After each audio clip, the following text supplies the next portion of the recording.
História 1. Mudando para nossa fazenda isolada, era para ser o começo de um novo capítulo para nós, um retorno à vida simples e honesta, longe da agitação da cidade. Os vastos hectares de terra, o charme rústico da casa de fazenda, era tudo o que sonhávamos para criar nossos filhos, Mia e Jake. Mas nosso retiro idílico logo se transformou em um pesadelo, tudo por causa de uma disputa de limites com nossos vizinhos, os Harrison. Tudo começou inocentemente, com o Sr. Harrison reivindicando uma parte de nossa terra com base em antigas linhas de propriedade que supostamente eram anteriores a quaisquer mapas atuais. Tentamos lidar com isso oferecendo amigavelmente que topógrafos profissionais reavaliassem os limites, mas nossas tentativas de paz foram recebidas com hostilidade. A disputa rapidamente evoluiu de discussões acaloradas para a ameaça de Harrison de nos fazer arrepender de ter nos mudado para cá. Então, o vandalismo começou. Nossa caixa de correio foi esmagada, os pneus do nosso caminhão foram cortados e mensagens sinistras foram deixadas na nossa porta. Instalamos câmeras de segurança na esperança de pegar os culpados em flagrante, mas eles eram espertos, sempre fora do quadro. A polícia local era simpática, mas explicou que, sem evidências concretas, suas mãos estavam atadas. A situação atingiu o ponto de ebulição. Uma noite fria de outono, acordamos com o som de vidro quebrando no andar de baixo. Meu coração disparou quando peguei o taco de beisebol que guardávamos ao lado da cama e desci as escadas. Meu marido, Tom, bem atrás. A janela da sala estava quebrada, um tijolo caído entre os pedaços, um bilhete amarrado em torno dele com uma mensagem simples e assustadora: saia agora ou sofra. Estávamos aterrorizados, não apenas por nossa propriedade, mas pela segurança de nossos filhos. Decidimos permanecer firmes, não querendo ser expulsos de nossa casa por ameaças. Reforçamos nossas janelas, instalamos fechaduras melhores e Tom começou a manter seu rifle de caça ao lado da cama. A fazenda não parecia mais um santuário, mas uma fortaleza. O verdadeiro horror ainda estava por vir. Uma noite, enquanto estávamos nos acomodando, o corte de energia não era incomum para a vida rural, mas o momento parecia ameaçador. Então, vimos aquelas figuras se movendo na escuridão do lado de fora, o brilho das tochas se aproximando, os rostos de Harrison e alguns outros da comunidade distorcidos pela raiva. Encorajados pela mentalidade da multidão, cercaram a casa, gritando ameaças, atirando pedras, exigindo que saíssemos e os enfrentássemos. Nos amontoamos na sala de estar, as crianças chorando enquanto eu discava 911, rezando para que a polícia chegasse a tempo. Tom disparou seu rifle, não para atacar, mas para proteger, para mostrar que não seríamos intimidados à submissão. Esperamos por horas. O cerco continuou até as primeiras horas da manhã, quando as sirenes distantes finalmente dispersaram a multidão. A polícia chegou a uma zona de guerra, nossa casa foi destruída, mas nossa família estava intacta. O resultado foi um borrão de declarações, investigações e uma comunidade dividida. Os Harrison foram presos, junto com vários outros, acusados de vandalismo, invasão de propriedade e agressão. A disputa de limites foi resolvida no tribunal. O juiz decidiu em nosso favor, mas a vitória foi oca. Tínhamos vencido a batalha, mas ao custo de nossa paz de espírito e nosso amor pelo lugar que antes chamávamos de lar. No final, decidimos vender a fazenda, o sonho de uma vida pacífica no campo, destruído pela realidade da crueldade humana. Nos mudamos não em derrota, mas em busca de um novo começo, algum lugar onde pudéssemos nos sentir seguros novamente, algum lugar onde pudéssemos reconstruir a tranquilidade que havia sido tão brutalmente arrancada de nós. Essa experiência nos ensinou o valor da comunidade e o poder destrutivo da raiva descontrolada. Aprendemos que o lar não é apenas um lugar, mas um sentimento de segurança e amor, algo que juramos criar onde quer que a vida nos levasse. História 2. Viver em uma cidade pequena, onde todos sabem seu nome e seu negócio, era uma faca de dois gumes. Proporcionava um senso de comunidade e pertencimento, mas também significava que, quando os problemas chegavam perto de casa, todos sentiam. Nosso problema começou em uma noite fria de outono, quando o velho moinho nos arredores da cidade pegou fogo. Foi um choque para todos nós. O moinho estava abandonado há anos, uma relíquia de uma era passada, mas fazia parte da história da nossa cidade, um marco que agora estava em ruínas. O corpo de bombeiros decidiu que o incêndio foi um ato deliberado, o que causou ondas de medo em nossa comunidade. Mas foi a descoberta no local que transformou o medo em terror total. Os restos carbonizados da porta da frente do moinho continham uma nota, uma mensagem enigmática que dizia: a chama purifica e o jogo apenas começou. História 3. Quando colocamos os olhos pela primeira vez na velha casa no final da Maple Street, foi amor à primeira vista. Apesar de sua ruína, afirmo que meu parceiro e eu vimos potencial em seus ossos antigos, uma chance de construir a casa dos nossos sonhos dos resquícios de seu passado histórico. Embarcamos rapidamente na reforma, sem saber dos segredos obscuros que estavam escondidos dentro de suas paredes. A descoberta foi feita em uma tarde úmida, enquanto arrancávamos o papel de parede decrépito do que se tornaria nossa biblioteca. Atrás do gesso, uma pequena porta se revelou, habilmente escondida e facilmente esquecida.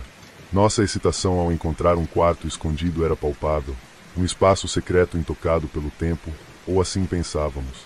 Ao abrir a porta, um cheiro de mofo saiu, carregando consigo o peso de uma história não descoberta. O quarto era pequeno, pouco mais que um armário, mas o que ele continha estava longe de ser comum. Pilhas de jornais velhos e amarelados enfileirados nas paredes, ao lado de diários meticulosamente mantidos e uma série de fotografias que me arrepiaram. Cada entrada do diário detalhava um crime, completo com recortes de jornais como prova de sua ocorrência. As fotografias, embora desbotadas, retratavam vários locais ao redor de nossa pequena cidade, cada um marcado com uma precisão arrepiante.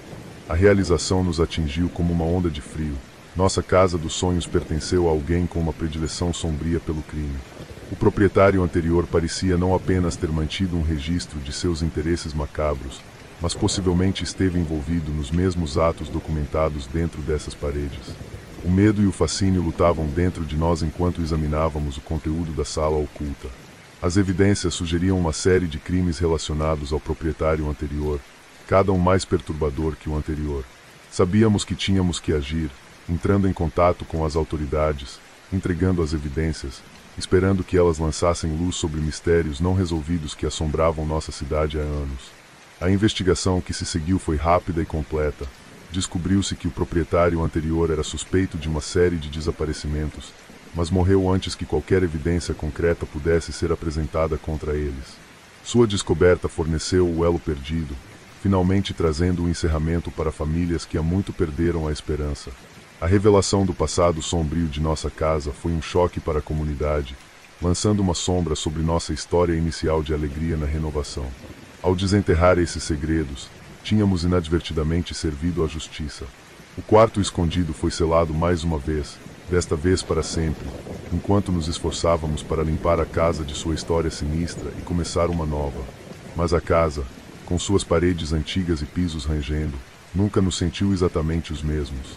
Às vezes, na calada da noite, nos perguntamos sobre as histórias que continha, sobre as vidas que passaram por suas portas.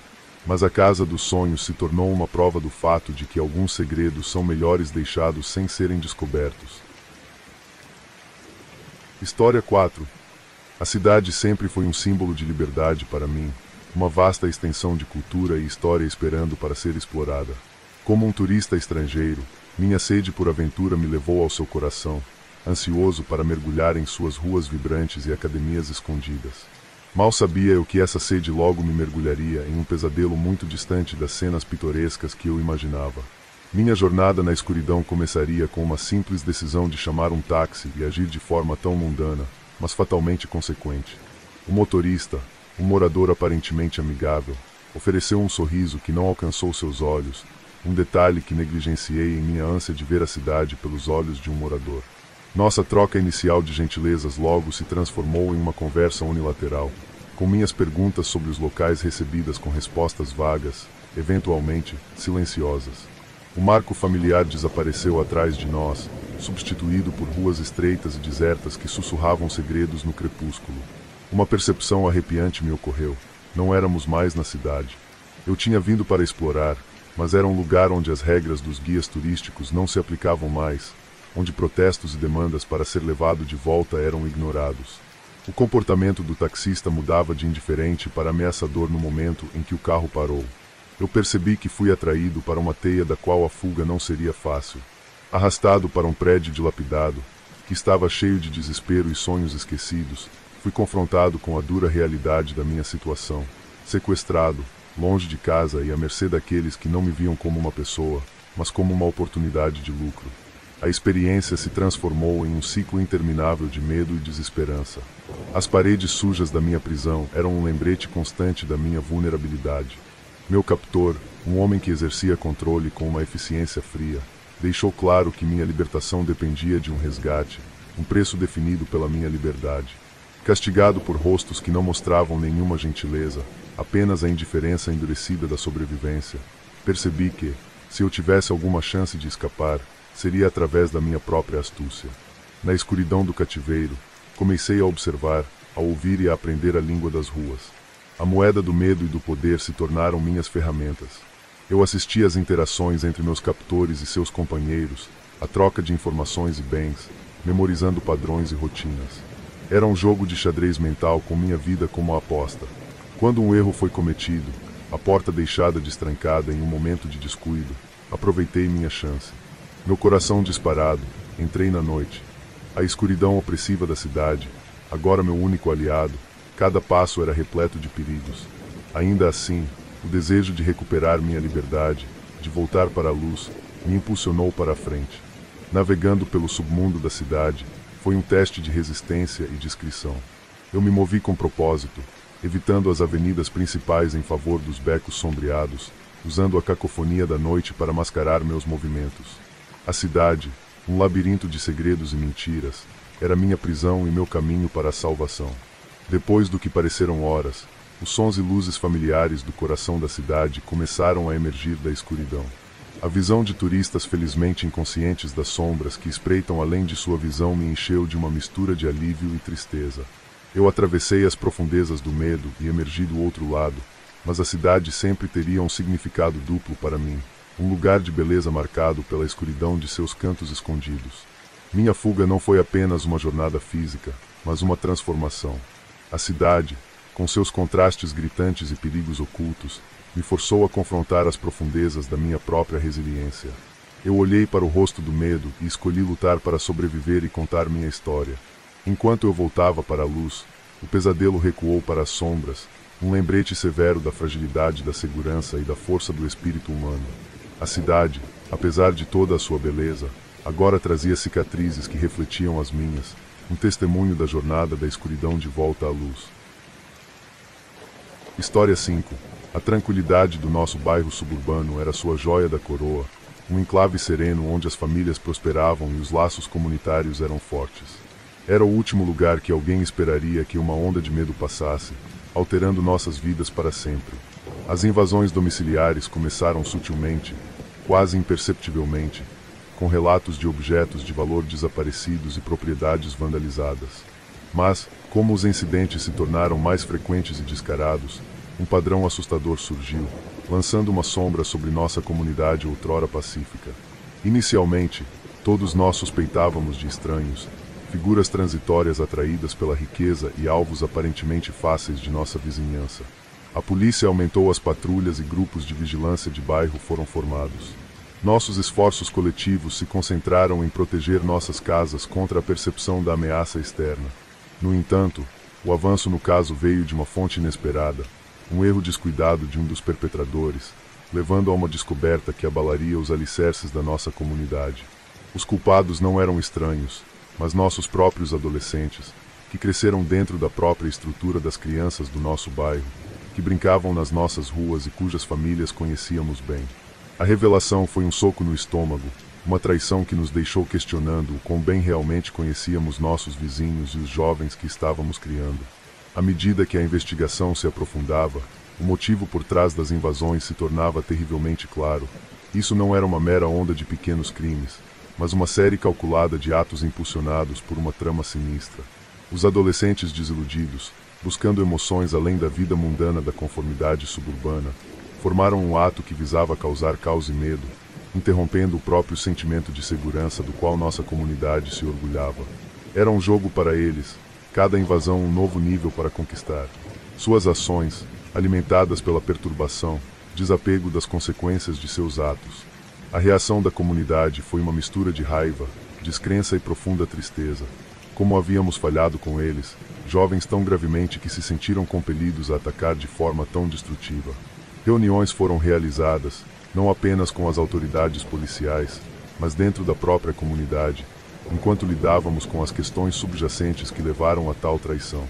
As invasões expuseram uma profunda rachadura dentro do nosso bairro aparentemente perfeito, um lembrete de que por trás dos gramados bem cuidados e sorrisos amigáveis, havia fraturas que tínhamos escolhido ignorar.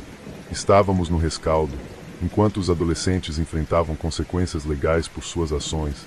Nosso bairro embarcou em um doloroso caminho de introspecção. Iniciativas de cura foram lançadas para diminuir a distância entre gerações, para promover o diálogo e a compreensão, na esperança de evitar a recorrência de tal tragédia. As medidas de segurança foram fortalecidas, mas o mais importante, também foram os laços entre vizinhos, pois prometemos coletivamente reconstruir a confiança que havia sido quebrada. Cicatrizes permaneceram, uma lembrança assustadora da fragilidade da nossa existência suburbana idolatrada. As invasões de domicílio não foram apenas uma série de crimes. Elas foram um chamado para despertar, um reflexo da escuridão oculta que poderia espreitar no mais inesperado. Nosso bairro acabaria encontrando seu caminho de volta para uma aparência de normalidade, mas a inocência que antes era tida como certa foi perdida para sempre, uma vítima da trama sinistra que havia crescido dentro de mim. História 6. No dia em que decidi deixá-lo, foi o dia em que pensei que finalmente havia retomado o controle da minha vida. O que eu não sabia era que isso era apenas o começo de um pesadelo que iria confundir os limites entre realidade e paranoia. Ele sempre foi possessivo, mas sua transição de um ex-amargo para uma sombra que assombrava cada passo que eu dava foi algo que eu nunca poderia ter previsto. Começou sutilmente, com ocorrências estranhas que inicialmente descartei como incidentes da rotina. Minha conta de e-mail sendo desconectada inexplicavelmente, ou minha mídia social mostrando atividade que eu não lembrava.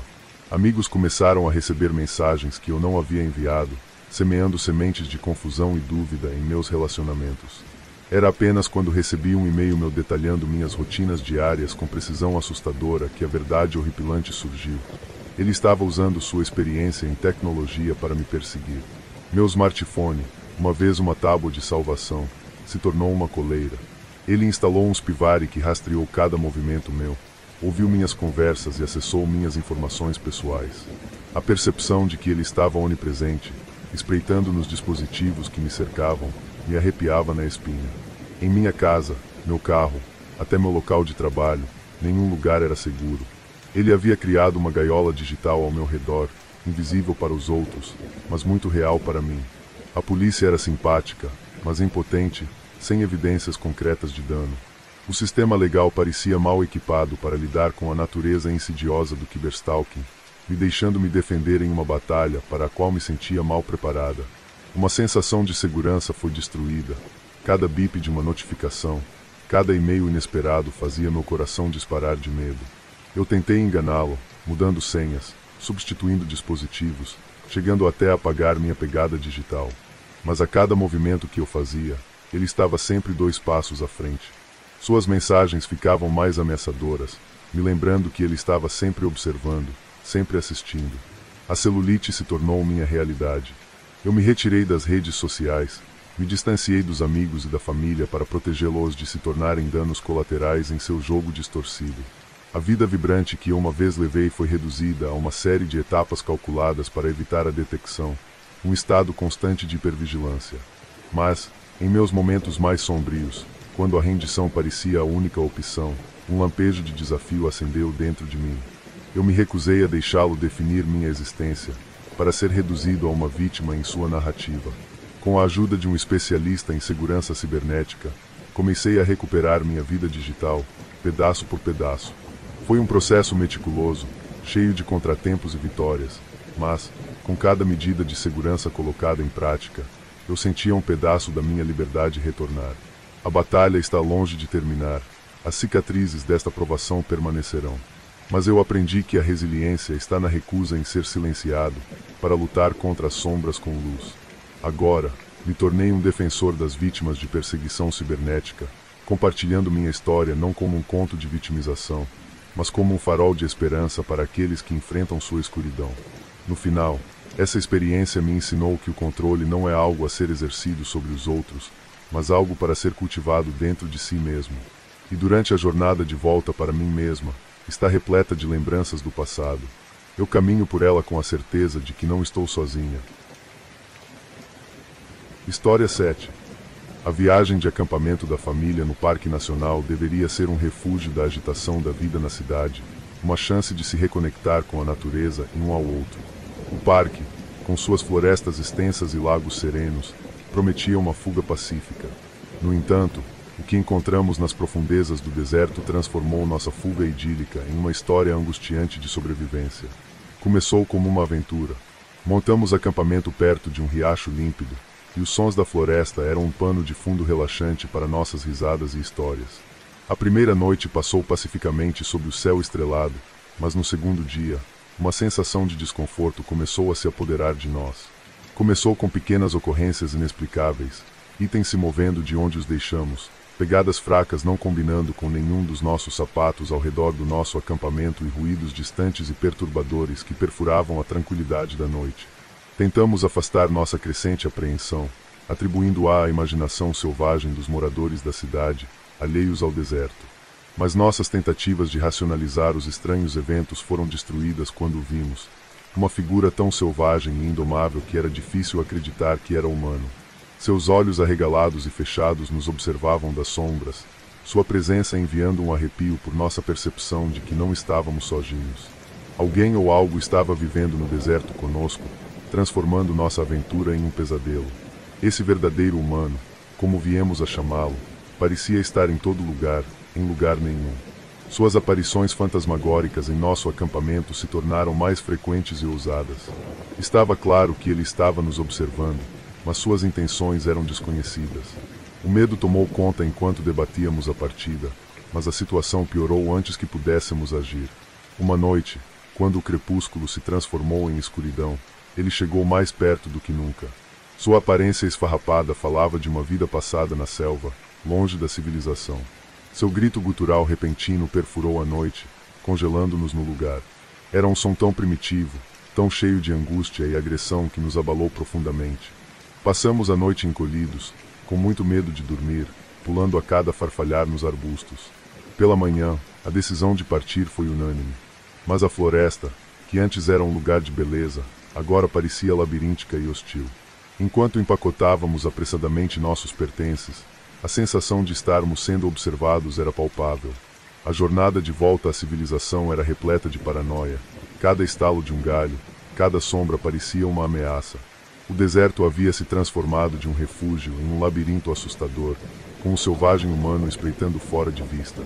Não foi até que emergimos da borda da floresta, a estação do guarda florestal à vista, que nos permitimos respirar aliviados. O guarda florestal ouviu nossa história com uma expressão sombria, assentindo como se nosso encontro confirmasse algo que ele já sabia.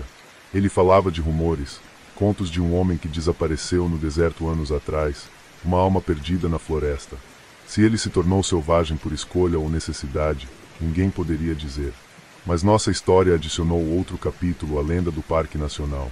Sua família retornou à cidade, mas o deserto permaneceu conosco, uma lembrança assustadora de nosso contato com o lado primitivo da natureza. A experiência se tornou um lembrete do fino verniz que separa a civilização do deserto e de quão facilmente se pode cruzar para o reino da sobrevivência. História 8. Sempre fui fascinado pelas histórias que permanecem nas sombras, aqueles mistérios não resolvidos que parecem acenar com um dedo frio e fantasmagórico. É por isso que comecei meu podcast, um mergulho profundo nos casos que estão sob os olhos do público. Era não apenas uma paixão, mas uma vocação. Eu mal sabia que esse caminho me levaria direto para a mira de alguém que preferia que suas ações permanecessem enterradas no escuro. Tudo começou com uma denúncia anônima, uma mensagem deixada na calada da noite na minha linha segura. A voz distorcida e quase sussurrante falou de um caso de décadas atrás, uma série de desaparecimentos em uma pequena cidade aparentemente inócua. O tipo de lugar onde todos sabem seu nome, ou assim dizem. O CER alegou que a verdade havia sido encoberta, que a pessoa responsável não só ainda estava lá fora, mas ocupava uma posição de poder, escondendo-se à vista de todos. Meu interesse atingiu o auge. Fiz as malas e parti para a cidade adormecida, gravador na mão, pronto para descascar as camadas de tempo e segredo. O ar da cidade estava impregnado de uma sensação de desconforto que quase se poderia errar para a umidade grudada em sua pele. Enquanto eu começava a cavar, fazendo perguntas que não eram feitas há anos, eu podia sentir o peso de olhos invisíveis em mim, observando, calculando. Quanto mais fundo eu ia, mais claro ficava que este não era um caso comum. As pistas começaram a juntar as peças, formando uma imagem que era tão horripilante quanto inacreditável. Não era apenas sobre os desaparecimentos, era sobre controle, medo e um predador aproveitando a emoção da caça, escondido atrás de uma máscara de respeitabilidade e serviço comunitário. Então, os avisos começaram, notas deixadas sob a porta do meu quarto de hotel, meu equipamento adulterado, os freios do meu carro falhando misteriosamente. Estava claro que alguém queria que eu fosse embora, queria que eu ficasse em silêncio. Mas a verdade tem um jeito de abrir caminho para fora das sepulturas mais profundas, e eu estava perto demais para voltar agora. Uma noite, enquanto eu me debruçava sobre minhas anotações e gravações, tentando juntar as peças finais do quebra-cabeça, ouvi uma batida suave na janela, persistente como o tic-tac de um relógio contando os momentos finais de calmaria antes da tempestade. Aproximando-me cautelosamente, vi uma figura envolta nas sombras, o tênue brilho de uma lâmina capturando o beijo do luar. Naquele momento, tudo entrou em foco nítido. O assassino não estava apenas tentando me assustar, eles estavam vindo para terminar o trabalho, para me adicionar à lista de segredos que esta cidade guardava tão bem. Meu coração correu quando percebi que isso não era mais apenas uma investigação. Era uma luta pela sobrevivência, um jogo mortal de gato e rato onde as apostas eram minha vida.